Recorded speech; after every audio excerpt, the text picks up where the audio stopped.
Welcome to our channel. Today we how to automate online courses with edX, quick tutorial step by step clearly. To get started with automating online courses using edX, first, visit the edX website. Log into your account or create a new one if you haven't already. Once logged in, navigate to the course you wish to automate. Check if the course supports automation features. Look for any available options related to course management or automation tools.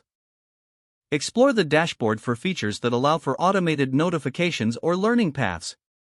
Now, access the course settings. Here, you may find options to set up automation triggers based on user activity. Define what type of automation you want, such as reminders for deadlines or automated grading.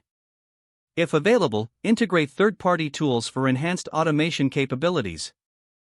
Utilize APIs provided by edX for deeper integration if you are technically inclined. Test any automation features you set up to ensure they work as intended. Monitor the results of your automation to see how it affects user engagement. Adjust your settings based on feedback and performance data. Finally, keep yourself updated on edX's latest features and automation tools for a better course experience. If the page does not load, refresh the browser or try again in a private or incognito window.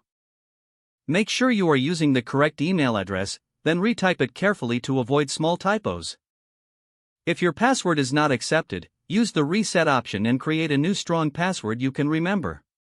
Check your spam folder for verification or security emails, then complete any requested confirmation steps. Enable two-factor authentication if available to improve account security and reduce unauthorized access risk. After signing in, review your profile details so your contact information and settings are accurate and current. If you see an error message, note it down and try again after restarting your device and internet connection. Log out when you finish, especially on shared devices, to keep your account and payment information secure. If the page does not load, refresh the browser or try again in a private or incognito window. Make sure you are using the correct email address, then retype it carefully to avoid small typos. If your password is not accepted, use the reset option and create a new strong password you can remember. Check your spam folder for verification or security emails, then complete any requested confirmation steps. Enable two-factor authentication if available to improve account security and reduce unauthorized access risk. Don't forget to like this video and subscribe to our channel for more step-by-step tech guides.